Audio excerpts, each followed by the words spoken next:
minutes, eating habits without talking about health. Welcome everyone.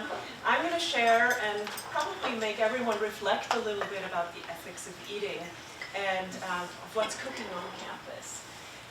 I would like to highlight the collaboration with Dining and Hospitality Services for these ethics lunches. They were just incredible. Lunches and breakfasts. So who has attended other ethics roundtables? Many of you. So you know that the food is crafted by the catering team, and most of what you see on your plate is procured from Taproot Cooperative from the San Luis Valley, which makes up about 70 farmers or so that provide us with ethically value-based food, and I'll definitely touch on that in this talk. And there's some other stuff as you were tasting, so you'll probably be surprised about some of these things that you had on your plate. But thanks to Stephanie Viles for making every ethics breakfast and lunch a success. So that wouldn't be possible without a great collaboration. So I have several things in store. I'm glad we did the introductions because there's a lot of people here. But I would like you to think briefly, reflect with your neighbor or alone. What comes to mind? First thing that comes to mind to you when we talk about the ethics of eating. And that has nothing to do with the university, it's just in your private life or whatever comes up. And I would like you to use these little cards and just put it down. Okay?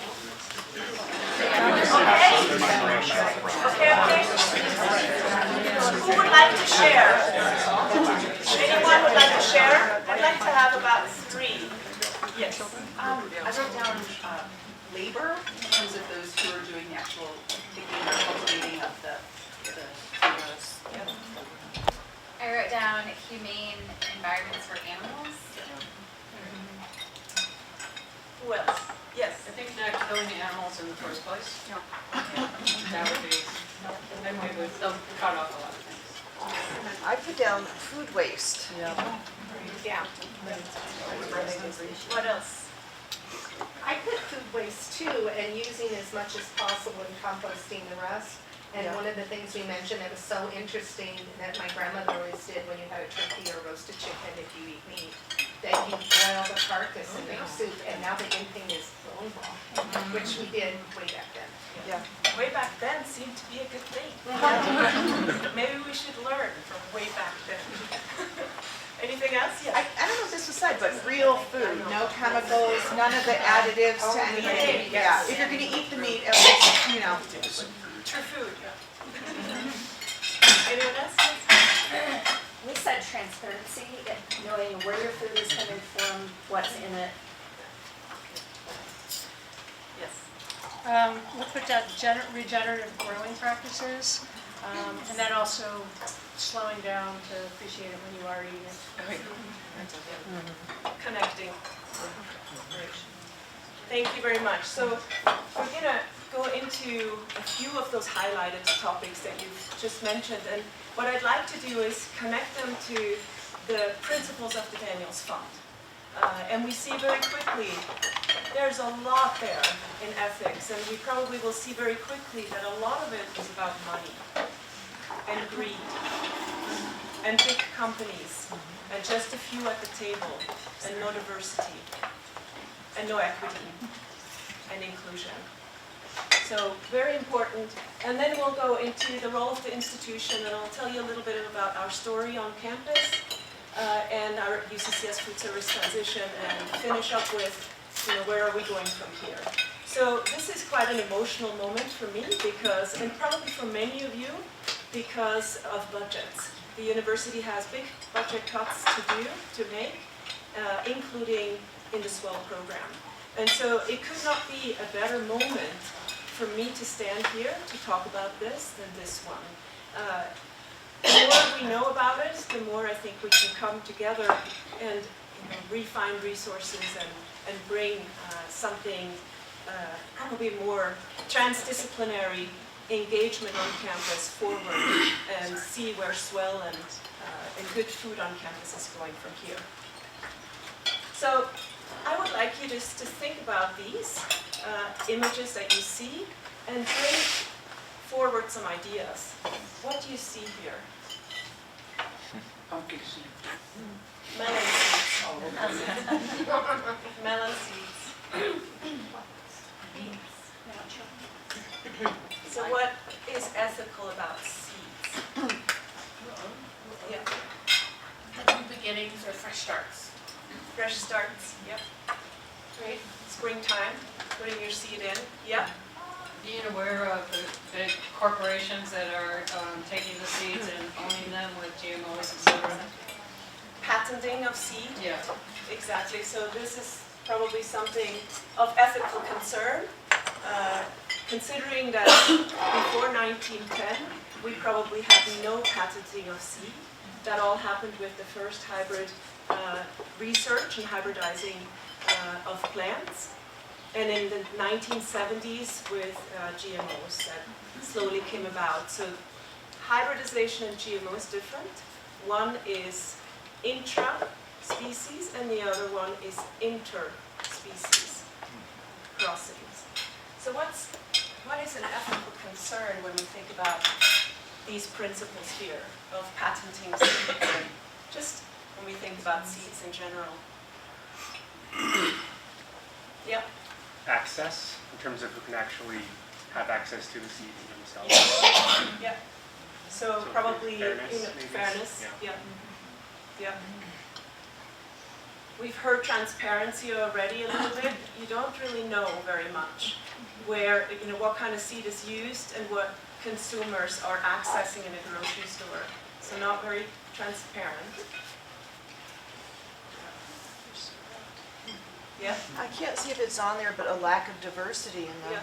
biome. Yeah. So again, fairness, probably, and respect for nature and what nature could be as an ecosystem service if we maintain or rebuild biodiversity. And integrity, when we think about the seed, is kind of a whole thing, right? And that's what integrity is translated. It's wholeness and understanding as a consumer too. Where do you know where the seed came from that you put into the ground? Or as a consumer, if you're going into a grocery store, do you actually know what kind of seed the origin of that food is? No. So a lot of concerns. I put this grain school ethics initiative funded seed swap that we had the first time at grain school on your tables. And you can look how we integrated the ethics principles into the story of seed. In this case, it's grain, but the seed ultimately is your food, and the food builds the food chain. And it either has value, transparency, all of these, accountability, fairness, respect, or it doesn't. So you can have a look there. Next one. What comes to mind here? Beauty. So thanks for saying that, because I could have put monocrops, big farms, tractors, pollution, and all of that on the slides, but it's important to stay positive. But obviously this is not how agriculture, industrial agriculture functions today. So this industrial production is at the expense of what really should happen in restorative and regenerative practices. And that's not only for what we're harvesting, but also for plant life in general, for the animals and symbiosis on the farms to regenerate the soil and to bring back biodiversity. Who knows those numbers? How much biodiversity have we lost in the food system? Yes, really high number. 80? 80 or 90? 75% of edible. 75% in the last 100 years. We have the chance to rebuild biodiversity, especially with regional food systems. What ethics principles are we thinking about here? When you think about how things are grown, what is put in when you take out? And how do you know as a consumer, as an eater, how things were grown? Who grew it? Yeah. I'd also say liability, I mean, what are we doing for our next generation?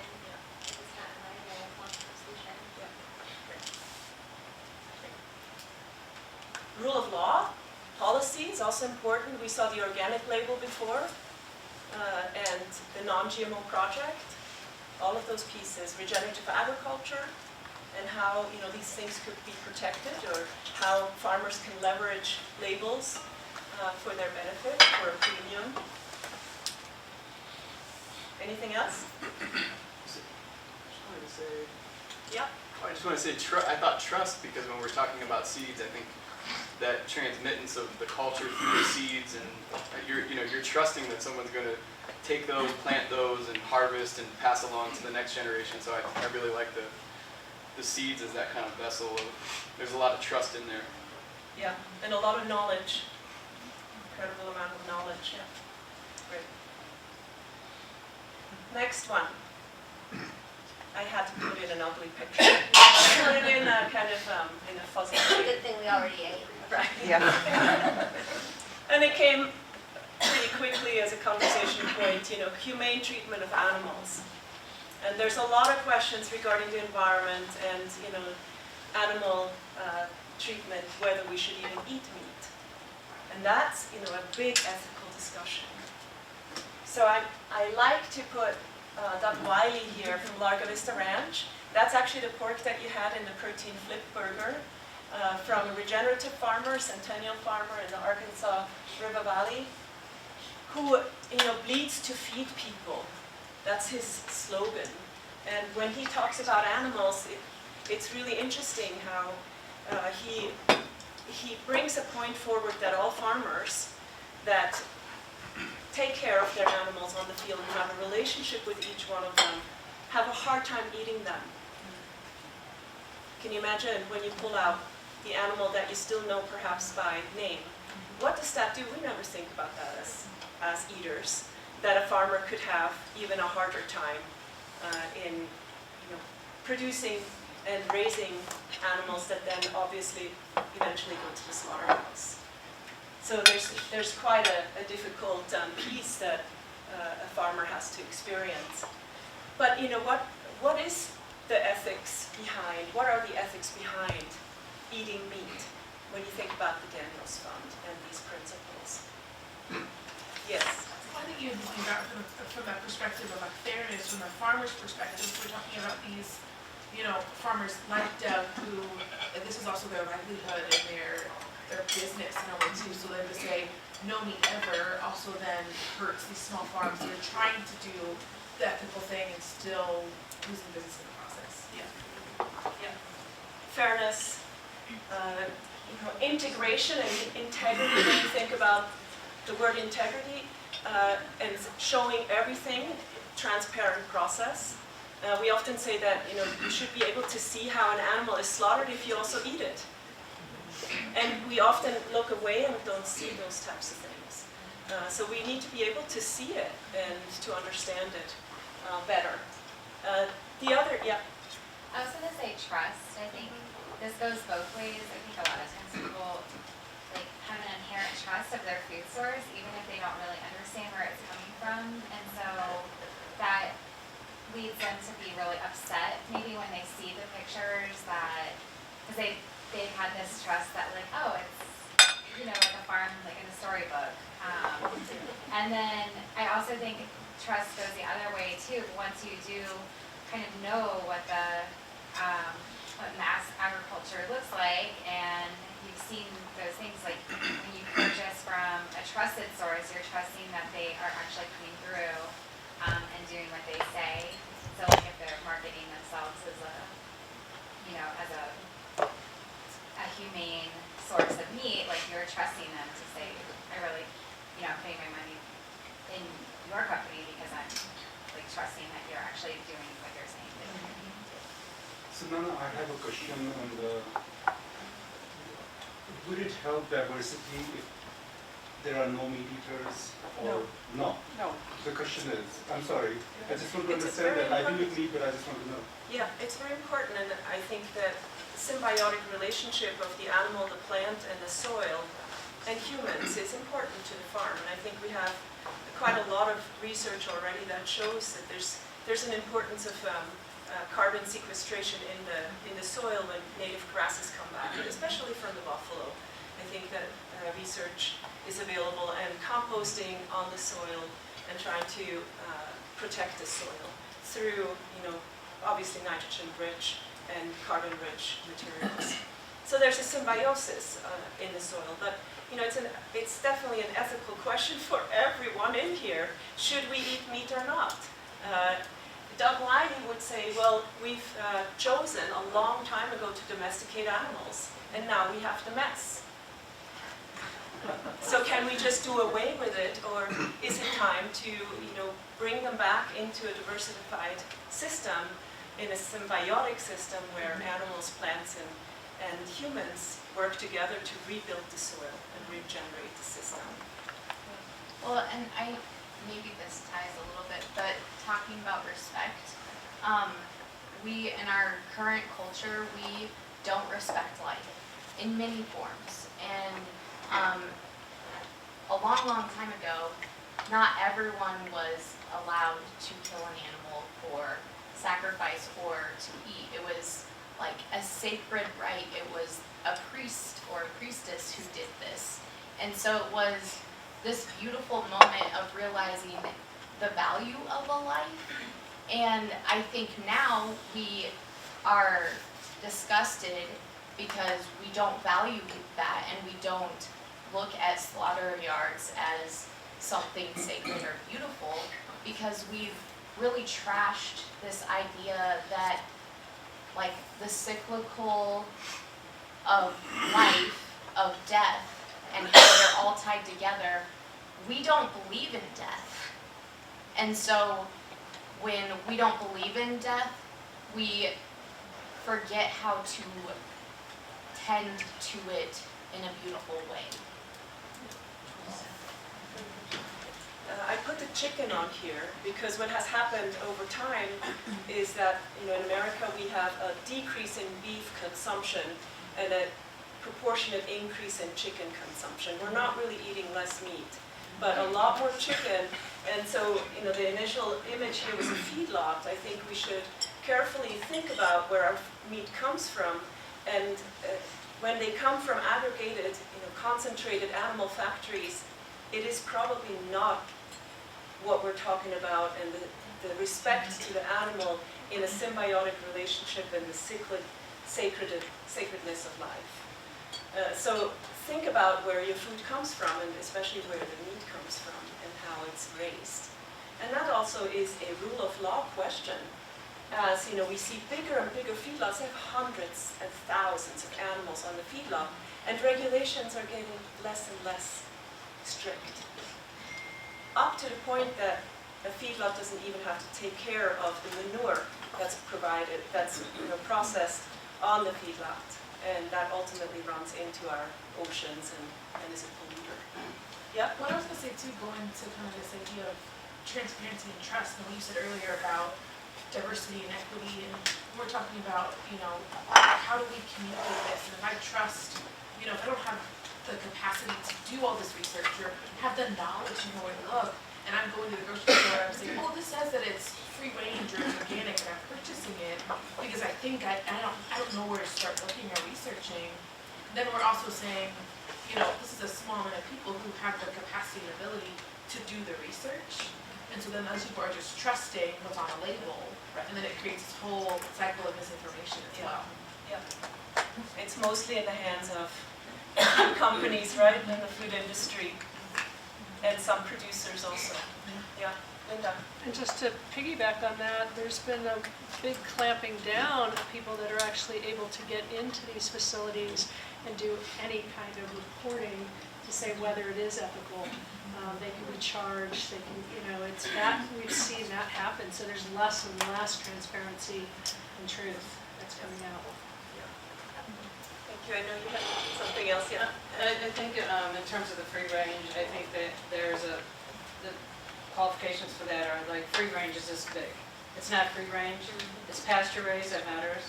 But the other part is that most of the meat is coming from factory farms, unless you're going to go with the place here, I forget the name of it, but that's pasture raised. Yeah. But you are ingesting the tormented souls of those animals. They are in complete trauma, in those slaughterhouses and factory farms, and you are ingesting that into your body. There's no way you're not, because it's all one consciousness. So it's nothing, unless you really know the source, like you use the farms out in the valley, or there's a regenerative farm out in Peyton. You have to almost go find that for yourself, because what they tell you is free range or this or that is not what you think of. So it's ethically, it's totally unethical, the whole system as far as I'm concerned. But and I don't know what values, probably all of them are all in jeopardy. But, I'm going to hold back on the burger discussion just a moment as we're going into the environmental impact of our food system. And I think many of us know that meat is on the highest list, the highest on the list for environmental impact. But our agricultural system generates 30% of all greenhouse gas emissions. It's an enormous amount, and half of that comes just from animal agriculture. And so with that, there's a very large water use for agriculture, but also animal agriculture, land use, and a lot of the land is depleted, right? We know this. There's very little topsoil. Judith could tell you the number. It's 6 inches left on average, right, for topsoil. And so a lot of nitrogen is put into those soils, and about 50% of that nitrogen floods right into our oceans, creating these dead zones and eutrophication and ocean acidification. So we have a system that's not working very well as it is. We have a loss of biodiversity in terrestrial and ocean areas both.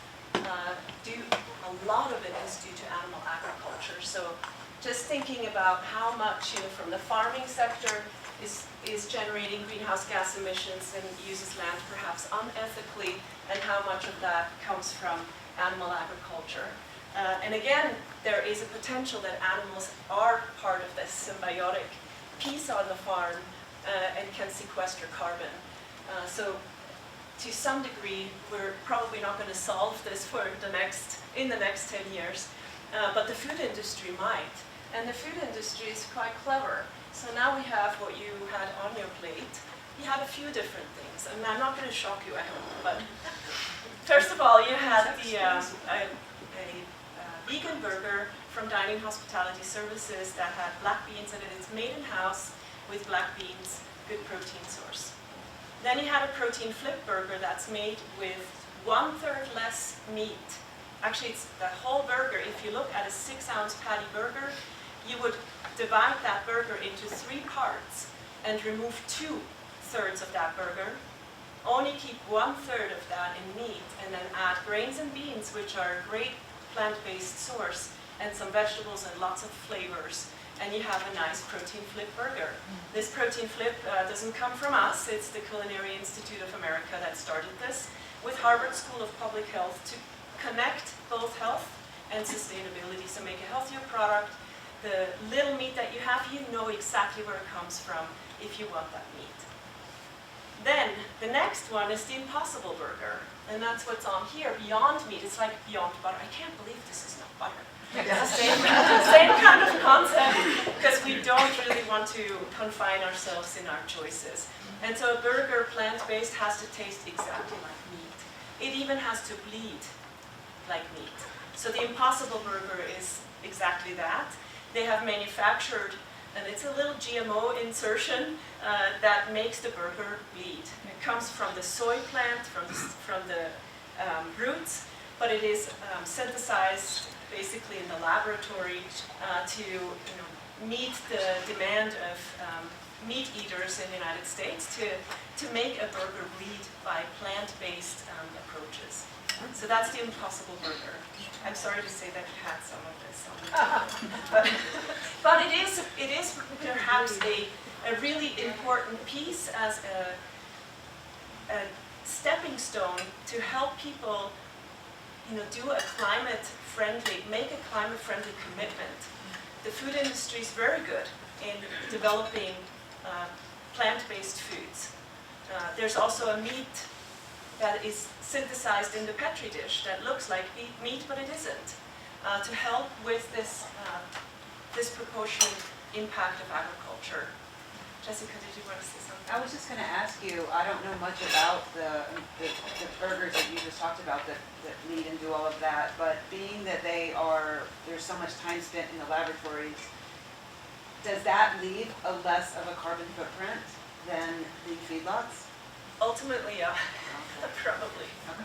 Yeah, this burger shows, a 90% reduction in greenhouse gas emissions and 80% less water use. Just a tremendous impact on the environment. Well, I guess what I'm thinking about is the actual, to maintain the laboratories, what kind of water themselves and footprint are the actual factories leaving? I don't think we know on that scale yet, but I'm sure it's going to be an accounting that will happen, that will have to be right. So this burger has pea protein, rice, and soy protein, and it's a complete protein. And it's very nutritious, has almost the same amount, a little bit less protein, but a good amount of protein. And it tastes like meat, so it wouldn't taste like your black bean burger. And it approaches, the possibility that people are going to accept vegan and vegetarian approaches. Yeah. What do you think about, is it Burger King that's been advertising that burger? Carl's Jr.? Is it the Impossible Burger? It is. Yeah. What is your take on that, or what have you heard about it, or? Well, I like the precautionary principle rather than generally recognized as safe. We don't know all of the impacts of how they make a burger bleed, and so it's genetically modified process using heme iron. And so it's an ethics question. It is. But we have it on the market very fast. If you're interested, there's an article here to look at. Big question, yes. I was going to say, somebody's suing one of the fast food because they're cooking them on the grill with burgers. Oh. So, it's like, what's the point? Oh my gosh. And the other side of it is, it's not natural. The plant-based, or the Impossible and the Beyond Meat, it's a lot of fat, it's a lot of oil. It's a good transition because you're not killing something, but for your own body, it may not be a good choice. It's like eating, you were talking about earlier, a lot of preservatives and things like that, so it's not real. It's not a real plant, it's not a real fruit, but somebody's suing because you have to think about, well, you have to ask them to cook it on a different grill if you really want to be away from the meat thing. So the suggestion here for everyone is, make your own choices, obviously, but we do have naturally rich plant protein sources. And some of them grow right, 2 hours from here in the San Luis Valley. What is it? Quinoa. Quinoa, exactly. And anasazi beans and bolita beans. And in combination, grains and beans are very nutritious and can be a plant-based alternative.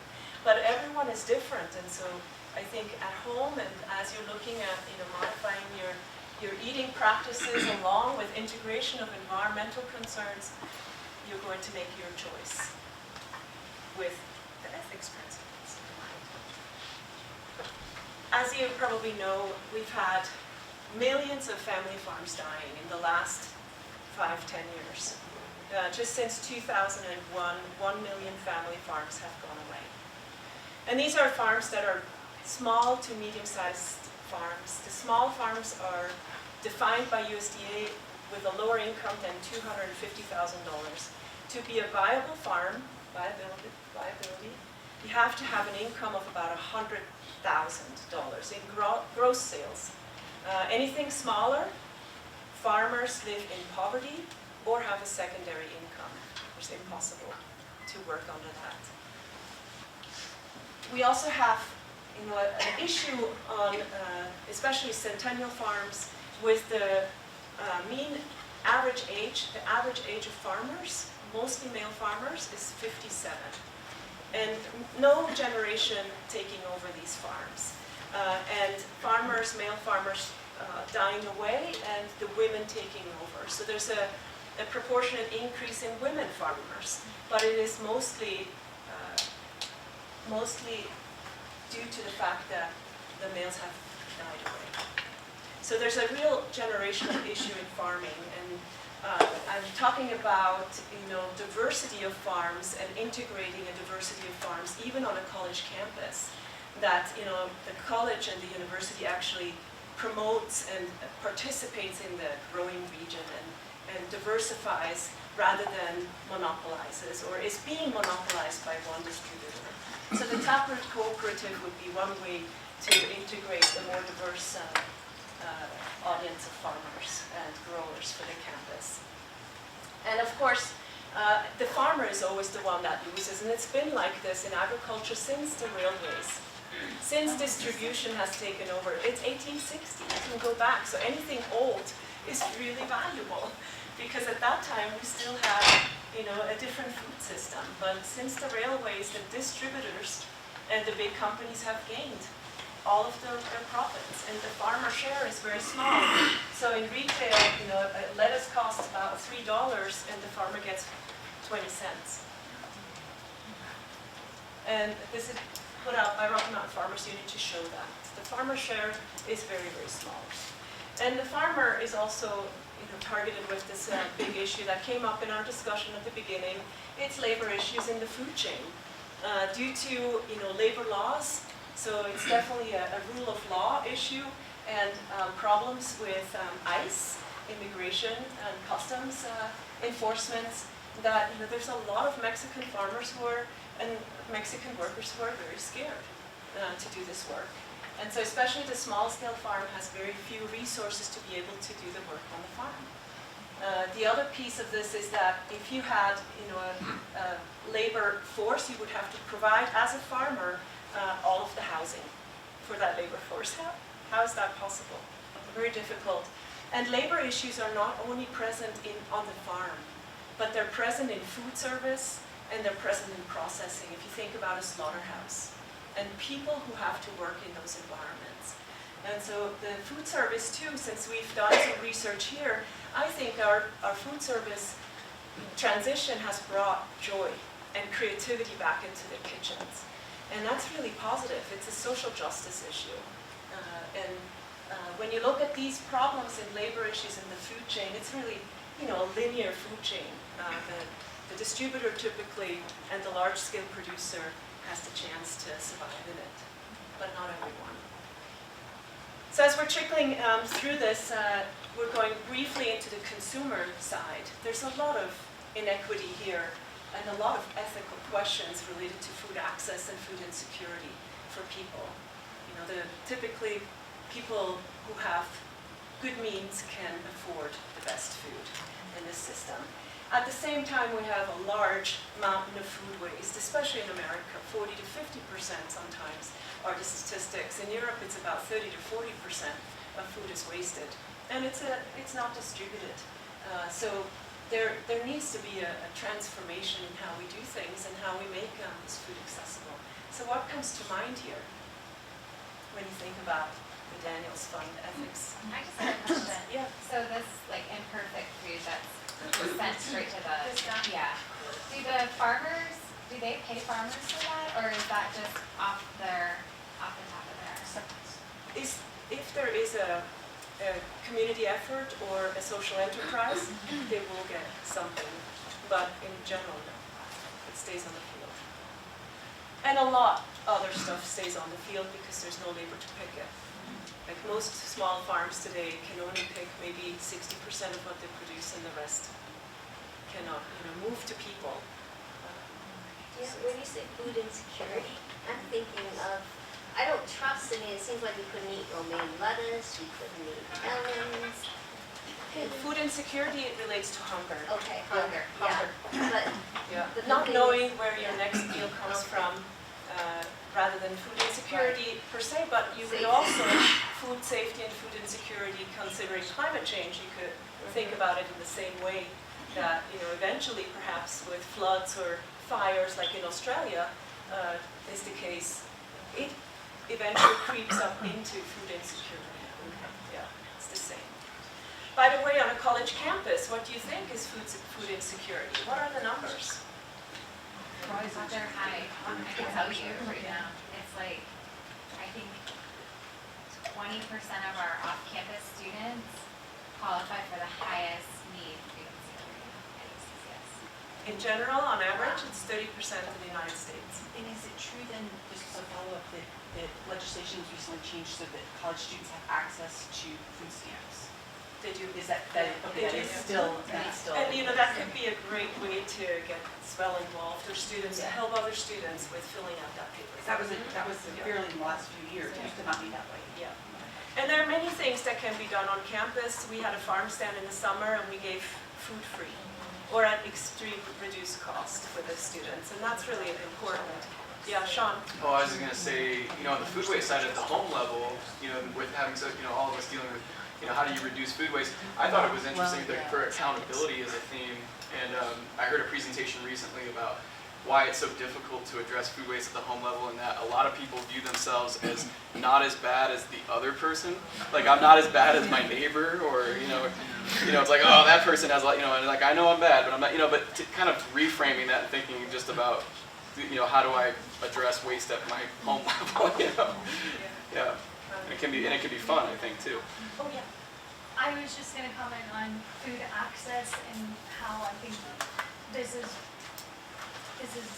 top level stuff that you have to consider before even considering how do you make people care about the environment, how do you make them care about whether eating animals is bad or not because they're just trying to feed themselves. And I mean, I come from a big family, so when I go down to visit my family and we're, say, going on a road trip and we need food, I have 12, 14 people that I need to feed. There's no way I'm going to be able to go sit down at a nice organic restaurant and feed them all. We have to go to Whataburger, and that's going to be $20 to feed all those people, but they're going to get some nutrition out of it. That's the reality that you have to understand before you can get to, well, you need to change your whole diet and lifestyle, and that's something that I think is Very essential and foundational.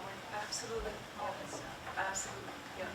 And that's, I'm going to put this on here right now because it fits right into when we think about climate impact, when we think about food access, it's typically, the healthy and wealthy that has access to the diversity of foods and the healthful foods. And those who can't afford have to go to other means. I wanted to point out this because just recently the governor's office, Paulus, released with lots of pride that Boulder County once again and Summit County once again won for the healthiest counties in Colorado. But it goes right hand in hand with social economic status. While in southeastern Colorado we have one of the highest diabetes rates and poverty in these rural communities. So, the diets of the healthy and wealthy are not the most sustainable diets. Just so everybody's clear, when your vegetables come by airplane, they are going to cost a lot. So, blueberries in the winter, forget it. Yeah. Get cabbage and potatoes and other things. So, there's a lot of questions around fish. There's a lot of questions about tropical fruit in Colorado. I think this is kind of a segue for us to focus on, how do we relate to food? What are our food values? Is it all about calories or fuel, carbohydrates, to get me as fast as possible from A to B? Or is it also about our relationships and figuring out that, by food choices, we make impacts on others and certainly ourselves too in understanding. Finally, I wanted to mention the indigenous knowledge and the indigenous foodways. More and more now in nutrition papers and sustainability papers, we see whole sections on indigenous knowledge and foodways coming back and informing us positively. And so it's an important one, particularly when we think about the indigenous seeds. Here we work a lot with corn, with heirloom corn, Hopi corn, and Navajo corn. Unfortunately, big business has also made movements into these indigenous folks and tries to exploit drought hardiness, for example, of a Hopi corn. And so there's another ethics component here when we look at indigenous folks and how they need to preserve their own and conserve their own ways of food security, right? It's their own food security. The other piece that's interesting in ethics is that some of, the commodity production, commodity would be a raw product like wheat and corn and soybeans. Some of that commodity has moved into the reservations to, help with food security, removing their lands and other issues. So an enormous amount of ethical breaches have happened when it comes to indigenous people. Interestingly and humorously often identified in indigenous cultures is the fact that fried bread is now cultural. And soul food is African American.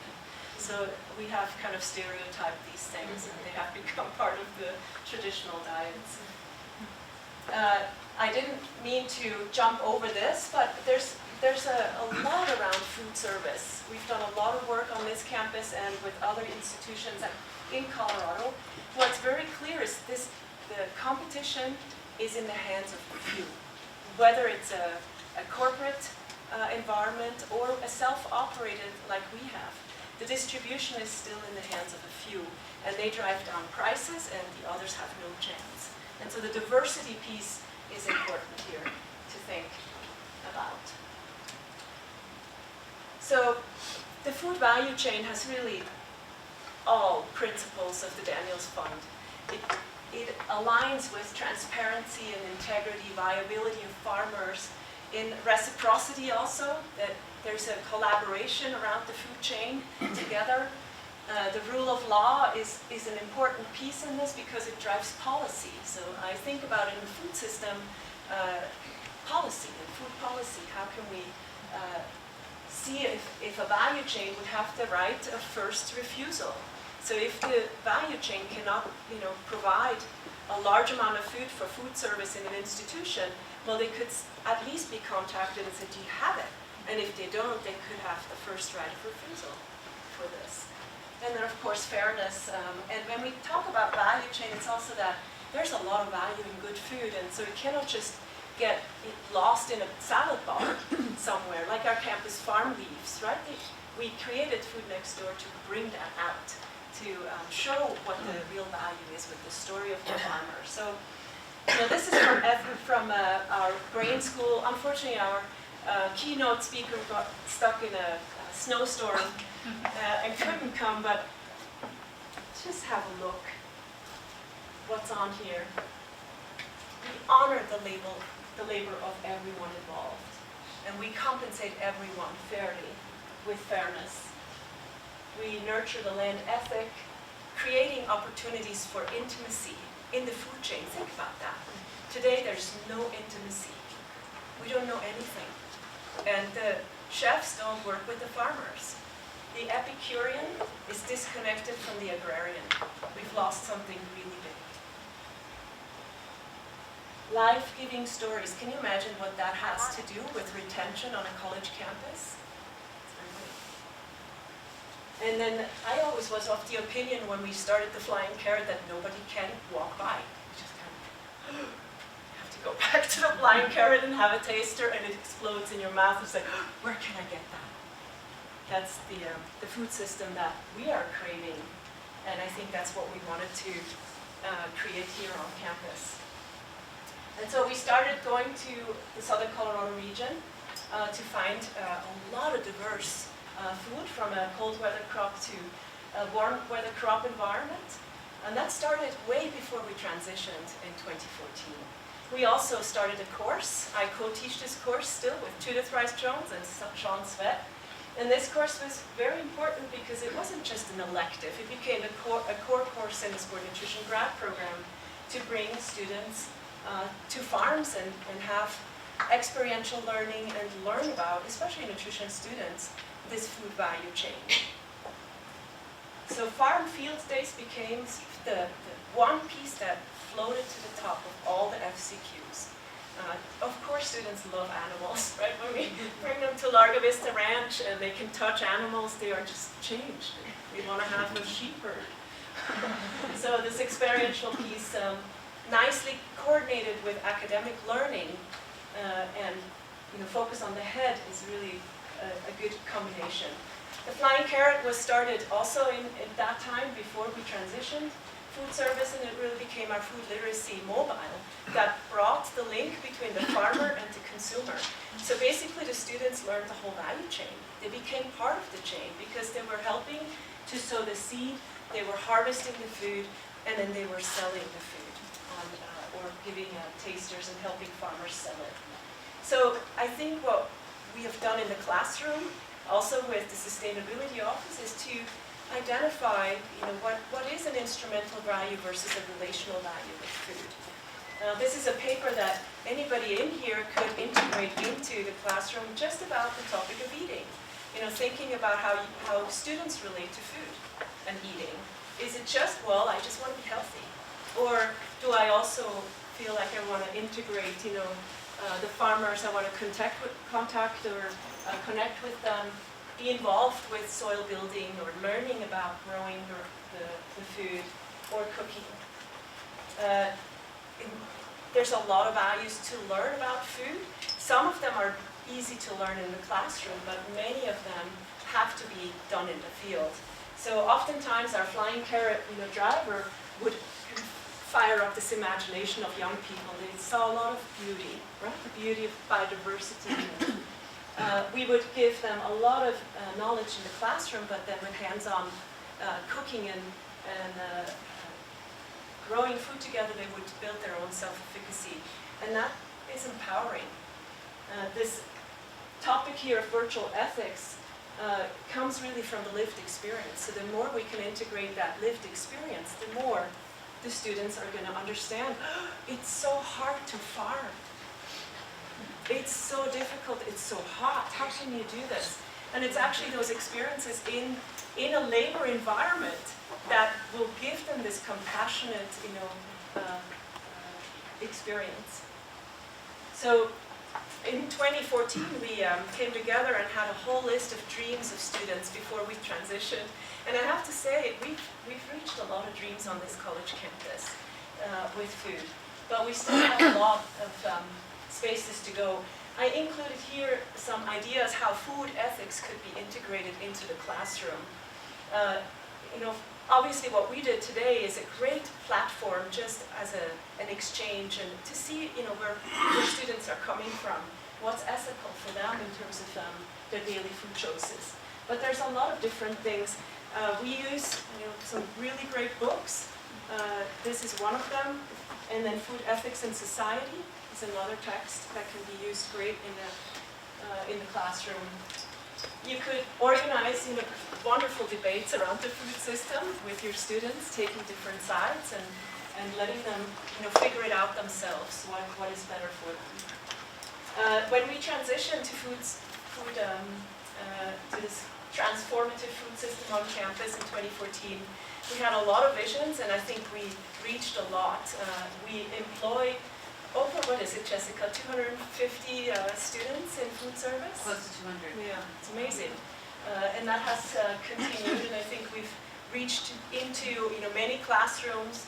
We were able to develop a lot of programs. We have a farm on campus that used to look like this at the beginning, and it was built on a permaculture principle to rebuild soil, and it's quite phenomenal when you go over there now and see this incredible bounty. We have a farmhouse with food literacy that provides all sorts of training related to agriculture and food literacy, and then we started this academic connection building with Swell to have this collaborative living learning space on campus. So very important. Swell programs have expanded. In the last 5 years, it's quite amazing what we were able to do. And that would have never happened with a corporate environment, such as Sodexo or Aramark or Compass Nutrition. This really came out of faculty and students working together with Sustainability Office and connecting across campus with the variety of resources. So you can see Grain School, Grain School is the one that we just did our 5th year. We started Food Next Door to give value to that local food. If we buy it at higher cost or we grow it on campus, we better serve it with that value with an academic mission and with students involved. So quite a lot of projects, and we've had 2 years of incredible funding from the Daniels Fund to develop this True Food initiative. That's basically a collaboration with the U.S. Anti-Doping Agency to bring true food to sport and sport values. And Lexi is here, and she's just briefly going to touch on that. So, through the Daniels Fund Ethics Initiative, I get to work with True Food, which is in collaboration with True Sport. And True Sport is put on by the U.S. Anti-Doping Agency with the hopes of working with younger athletes and getting them involved in kind of all the ethics of it all, but just being good sportsmanship and good athletes with good values at a younger age. And then we come in with True Food to get them thinking about where their food is coming from and how to fuel ethically, and how we can be applying all these values to kind of this next generation and get them thinking about immediate fuel with certain ways to be an athlete, but how can you do that with the food in your area and food that's seasonal, and just getting them kind of involved with that. We work with coaches and their parents. Last semester we had international coaches that were at the OTC come, and they made protein flips, which you guys all had today, and then they go back to their own countries and think of ways that they can be applying these ideas with what they have in their area, and just getting them thinking about what's local, what's good for me, what's good for the environment, and how to bring that into sports. I want to mention, because we have some people from the PGA Sport Management Group, you guys weren't around when we started this, but we were originally talking about actually using this in the sport management program in the golf. For instance, you go out and do first tee programs with the youth, and you have to have nutritious snacks. And so the materials are there, and recipes and things for the players, the parents, and all kinds of things. This is available for everyone to use.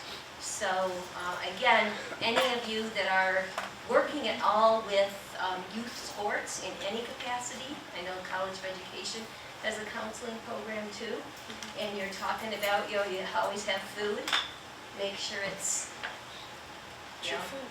Yeah. And we're always looking for ways to get involved in the community with other young athletes. So if you're ever interested, we'd love to come out. We also have these menus all printed out. We have these things called the athlete's plate that I'm a registered dietitian in sports nutrition. So the athlete's plate is something that we've learned over and over again. It's how to build your plate so you can fuel for the training that you're doing, whether it's an easy day, moderate day, or hard day of training.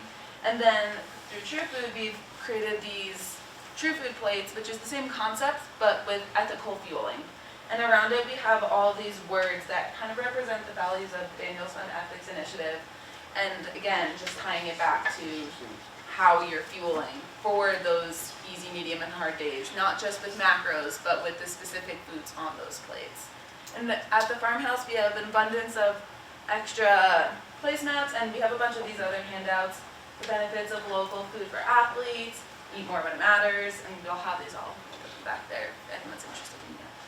And even though we funded the development of it, if you have an opportunity that you want to hold a workshop or use the materials and we need to purchase more or there's expense, you can apply for funds through the Daniels Fund Ethics Initiative Collegiate Program at UCCS. You know, it's really interesting how the True Food and sport nutrition message can be a change agent for children, families, colleges, universities. So this True Food vehicle is actually going to be packaged and wrapped with a True Food image. We have a flying carrot, and that vehicle can go down to the Southern Colorado region or other community places to bring that education of healthy eating with a spin of ethics. Research shows, this is an article actually, that if in college we taught, if we had a course on ethics of food here, we could potentially change students' eating habits without talking about health at all, and asking them to eat healthier or better. Just the ethical principles are drivers for behavior change. Food Next Door, probably most of you know Food Next Door. Food Next Door is just this circular piece where really the students are part of the entire value chain.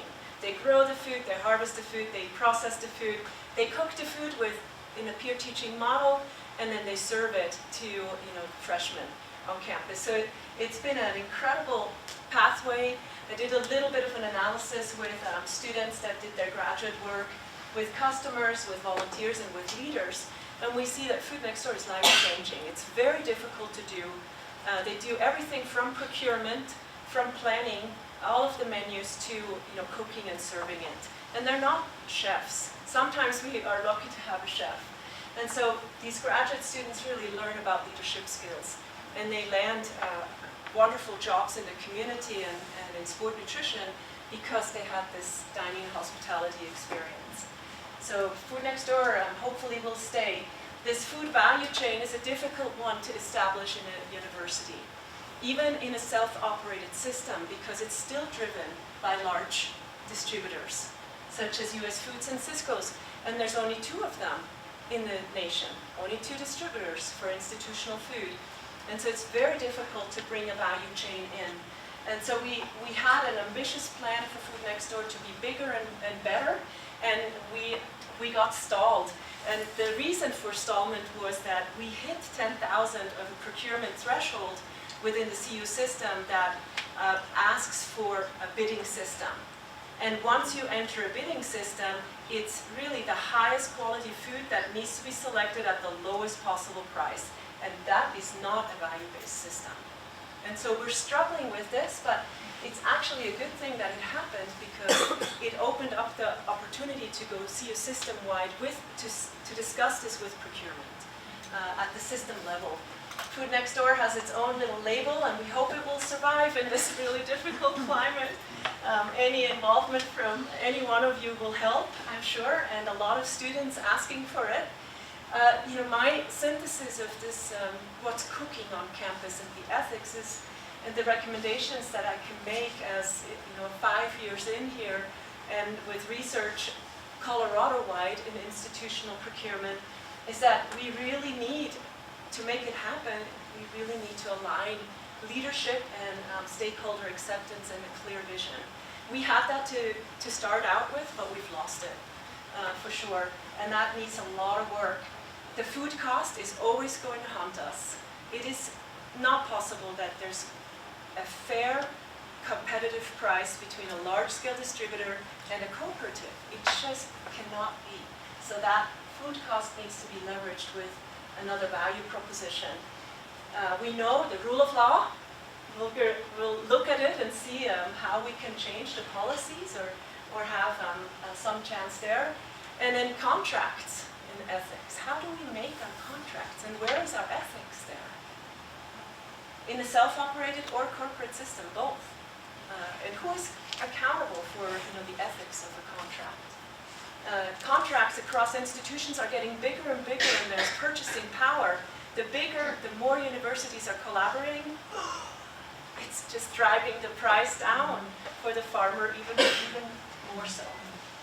And then the environmental ethics. What is the true cost of this food that we're procuring at the lowest possible price? If we had a carbon tax, it would solve a lot. And accountability, I think we've tried within the system. We've been in hybrid position, Sean and I, to bring accountability with the Sustainability Office and ASHE stars. My synthesis is it's not possible. We need to bring a third party in to do it. Because when you're part of the system, it's really difficult. When you're employed by the system, it's very difficult, and you're fearful to go a certain step forward. So my suggestion is the Real Food Challenge or the Good Food Purchasing Program, and we want to have it funded. Look at that, for example. And then what is, our true food value proposition? Yes, Judith. I was just going to say, the City of Denver has the Good Food Purchasing Project as a goal. They had a sustainability summit in December. They had 1,100 people. They served a local food lunch. There were 4 people there from Colorado Springs. It was like going to a developed country from an undeveloped country. And there are many colleges and universities that have also adopted the Good Food Purchasing policy. So yes, that would be wonderful if the Daniels Fund. Yeah. We have to look at this whole thing. I think our links that we've been able to establish is food literacy, food citizenship, and I'm sorry, citizenship here doesn't apply to citizenship per se, but if you're a food citizen, you belong to the region, and you belong here, regardless of your nationality and whatever. So food citizenship and then food sovereignty basically means that we decide what we want to eat. Everyone here. It's a community effort and a decision. But it definitely requires growers' ethics, distributors' ethics, and buyers' ethics, institutions, people, everyone. So the more you can keep those things in front of you, I guess the more complex it gets. So for the last 3 years, I've been researching this across the state of Colorado with K through 12, higher education, and hospitals. Because we saw such an incredible transformation on this campus, and I was curious, does this happen anywhere else? And we found that the success stories come mostly from farm to school.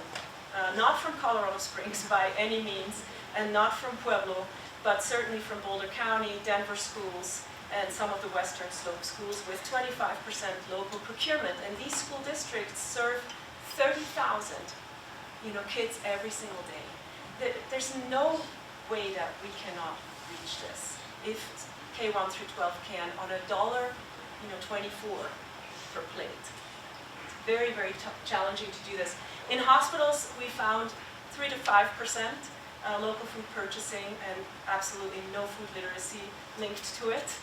And in higher education, anywhere between about 8% and the top perhaps 18%.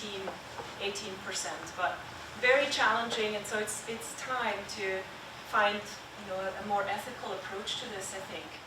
One point quickly, if you're interested in just watching the food service transition or our story on campus, on our Swell website, it's uccs.edu/swell. You'll scroll down and you see the food stories or the food journey on this campus. It was also published recently. So you can have a look at that. It just shows how student engagement is part of this, and the value proposition of good food is just really broad. This is just a trailer. Know that in the next month we are launching our Farm to Institution videos. We've worked on this with Live Well Colorado and the Rocky Mountain Farmers Union for 2 years now, and we'll have a general documentary. It'll be about 10 minutes long that shows this dream sequence of 2035. Where could we be if we really took this stuff seriously in schools and universities and in hospitals? And then there's some learning videos that are about 30 minutes in length that can link into a workshop with institutional procurement for food. And so we are positioning us on campus here as leaders in food procurement statewide, and are working with CSU in Fort Collins and Live Well Colorado. So it's really meaningful for us, and it's shaped my work here on the campus. And I hope that somehow we can continue this work into the future. So I'll show you this, and then, oops, that was me. A lot of institutions are looking for more sustainable food. These are institutions that feed and serve some of our most vulnerable populations. Such an important piece as we move to farm in a way that'll secure the future. And the idea is that small farms can make a difference. Everybody's in this together, and everybody benefits through working together. By utilizing that message, which is so incredibly true and inspiring, it creates this sense of creativity. We really looked at how do we shift systems to increase access to healthy eating opportunities and active living opportunities. For me, it comes down to my morals and my ethics and, how I want to live. With an institution, there's this idea, this hope, that you can take some of the guesswork out of farming. What are the partners that actually have pretty significant purchasing power and actually have an ability to play a real leading role in shifting our food system so that communities have more access to affordable, healthy foods. But also gives them the habits that they need to be able to navigate this complex food system. But institutions so far have perhaps focused less on sustainability, more on healthful, perhaps not connecting sustainability with health. We can look at some of the current health crises and blame that entirely upon diet. The philosophy of why we started this in general is because of wellness. So I think we see a lot of potential for real sustainable partnerships with institutions is looking at sort of the food hub unit. There's barriers on both sides. We usually think of the barriers being on the institutional procurement side, but we have to acknowledge that there are some on the agricultural side too. You have to be understanding and you have to have that awareness as to why that is such a challenge for them. To me, the argument in institutions and local food is an educational one too. So definitely relates to the health of people, it relates to the sustainability of our regions and maybe the institution itself. It creates this sense of ownership over the responsibility that we have as food service providers to actually prepare meals that are nourishing. For me, I think food is a right, and it's a basic human right, just like clothing, just like air, water, shelter. So within food systems, we actually have an organizational goal to help build a sustainable, equitable, and health-promoting food environment across the state of Colorado. That's great.